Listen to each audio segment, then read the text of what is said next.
Ja, vielen Dank. Vitalik Buterin. Was hat Vitalik Buterin mit Blockchain zu tun und was hat er mit Smart Contracts zu tun? Vitalik Buterin ist einer der Hauptprogrammierer der Ethereum-Plattform. Ethereum ist wiederum das Konkurrenzprodukt, ich sage das mal so ganz flapsig, zur Bitcoin-Plattform. Und Ethereum hat einen großen Vorteil im Vergleich zur Bitcoin-Plattform. Auf Ethereum kann man auch die sogenannten Smart Contracts überhaupt ausführen. So, Vitalik Buterin hat hier, das war jetzt am Montag, auf Twitter dieses Foto von sich gepostet. Auf 4chan, einem ganz bekannten Internetforum, was allerdings nicht für besondere Seriosität bekannt ist, wurde nämlich am Sonntag behauptet, dass Vitalik Buterin einen tödlichen Unfall hatte. Das war insofern misslich, als seit Sonntag der Ethereum-Kurs, das ist die Kryptowährung auf der Ethereum-Plattform, schon massiv unter Druck war. Hintergrund dafür war, dass es eine große Transaktion auf einer Börse gegeben hat. Es sind extrem viele Ether-Einheiten angeboten worden.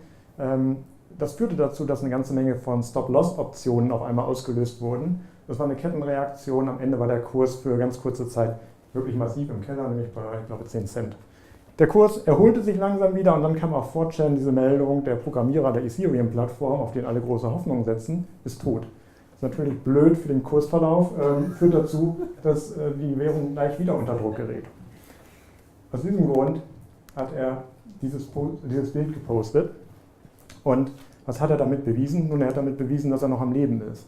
Denn über diesen Hash-Wert, den man da sehen kann man nachvollziehen, dass er zu dem Zeitpunkt auch in der Ethereum-Plattform, in der Blockchain, den entsprechenden Block aufrufen konnte und sich den Hash-Wert notieren konnte. Der Gute hätte aber auch noch eine andere Möglichkeit gehabt. Das war jetzt eine sehr einfache Möglichkeit, einfach den Hash-Wert zu machen. Er hätte sich das sozusagen aber auch nochmal selber bestätigen können, dass er lebt, indem er selber einen wirklichen Smart Contract programmiert hätte. Und er hätte hier so einen Kontrakt schreiben können, den habe ich jetzt mal Hello World genannt, und dort ist eine Funktion definiert und es werden hier mit diesem Code 3 Log-Einträge in die Blockchain, in die Ethereum-Blockchain reingeschrieben.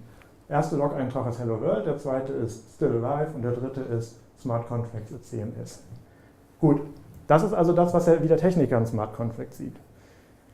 Ich als Jurist habe so ein bisschen Bedenken, ob das wirklich schon ein Smart Contract ist. Für mich ist ein Smart Contract ein bisschen mehr. Für mich bedarf es nämlich der Möglichkeit, Transaktionen mit Bedingungen zu verknüpfen und die automatisiert auszuführen. Und was das bedeutet, das haben wir hier an einem Beispiel. Das ist der klassische Buchkauf. Ein Käufer möchte bei einem Verkäufer ein Buch kaufen und das Ganze soll online stattfinden. Davon ausgehend, dass dieser Smart Contract, also dieser Kauf hier als Smart Contract ausgestaltet werden würde, könnte man die gesamte Transaktion unter die Bedingung stellen, dass die Auslieferung des Buches auch tatsächlich stattgefunden hat. Soweit so schön. Wie kriegt der Smart Contract jetzt aber mit, dass der Bedingungseintritt stattgefunden hat? Weil das ist ja letztendlich eine digitale Bedingung. Und dafür sieht ein Smart Contract normalerweise eine IT-Schnittstelle vor, sogenanntes Oracle. Das heißt also, unser Smart Contract muss hier auch eine IT-Schnittstelle haben und über diese Oracle-Schnittstelle muss dann der Paketdienstleister bestätigen, ja, ich habe das Buch ausgeliefert. Ich möchte jetzt das ganze Beispiel nochmal eine Nummer weiter technisch runterbrechen. Wir haben hier die Blockchain 2.0, also eine Ethereum-Plattform zum Beispiel. Und wie sieht das Ganze aus? Wir haben hier 3 Blöcke, den Block 354 bis 356 abgebildet. Und man kann hier sehen, dass jeweils auf den einzelnen Blöcken unterschiedliche Finanztransaktionen stattfinden. Also hier überweist zum Beispiel Alice an Bob 20 Einheiten einer Kryptowährung. Und hier unten habe ich jetzt einmal den Smart Contract dargestellt. Das hier ist nämlich sozusagen die Besonderheit. Hier überweist Alice an Dave 15 Einheiten einer Kryptowährung, aber es findet hier die Übereignung nur statt im Rahmen dieser Bedingungsauslösung. Kommen wir zu den wesentlichen Merkmalen eines Smart Contracts und das ist jetzt die juristische Sicht, nicht die technische Sicht. Für mich ist ein Smart Contract und insofern unterscheide ich mich aber auch noch nicht von Technikern, zumindest eine Software oder ein Quellcode oder jedenfalls etwas, was man auf einem Computer ausführen kann. Aber er muss auch ermöglichen, rechtlich relevante Handlungen zu steuern, zu kontrollieren oder zu dokumentieren.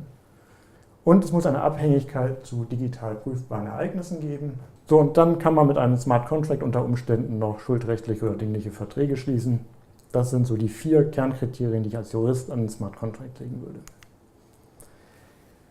Damit ist der Smart Contract letztendlich eine ganz spannende Angelegenheit, denn er geht viel weiter, auf einer juristischen Ebene auch, als ein ganz normaler Vertrag. Heutzutage völlige Selbstverständlichkeit, ich kann online Verträge schließen. Niemand nimmt noch ein Blatt Papier in die Hand, um bei Amazon irgendwas zu bestellen. Das ist ein Mausklick, das ist erledigt. Dann geht es noch eine Stufe weiter. Das ist die Vertragsanalyse. Wir nennen es auch Legal Tech. Und unter Legal Tech verstehen wir, dass man große Mengen von Verträgen digitalisiert oder digital bereits vorliegende Verträge nimmt und mit einer künstlichen Intelligenz letztendlich analysiert. Man schaut, was da drin steht. So, und jetzt, nachdem wir diese 3 Vertragsarten hatten, kommen wir zum Smart Contract. Der Smart Contract hat nämlich noch einen weiteren Vorteil. Er ist auch ausführbar durch IT. Grundproblem bei Smart Contracts ist immer, man hat einen Code, man hat einen vertraglichen Gedanken, der dahinter steht, und was passiert, wenn eine Differenz auftritt. Nochmal so 3 Grundprobleme. Es ist natürlich einmal die Rechtswidrigkeit eines Smart Contracts. Wie ich bereits gesagt habe, der Smart Contract wird erstmal ausgeführt. Der kann nicht prüfen, ob das, was er da macht, auch überhaupt legal ist. Und ganz klar ist auch, man kann nicht einfach sagen, the code is law, und damit hat es sich und man stellt sich übers Gesetz. Das hat also zur Folge, dass man immer prüfen muss, ob ein Smart Contract überhaupt im rechtlich legalen Rahmen stattfindet.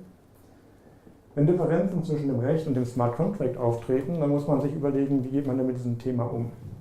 Und dann ein drittes Problem, das sind sogenannte unbestimmte Rechtsbegriffe. Der Smart Contract weiß ja immer nur digital, was wahr oder was falsch ist, 1 oder 0. So viel erstmal dazu, eine ganze Menge Input, glaube ich. Ich freue mich gleich auf spannende Diskussionen und auf einen spannenden weiteren Teil der Veranstaltung und übergebe wieder an Frank. Vielen Dank.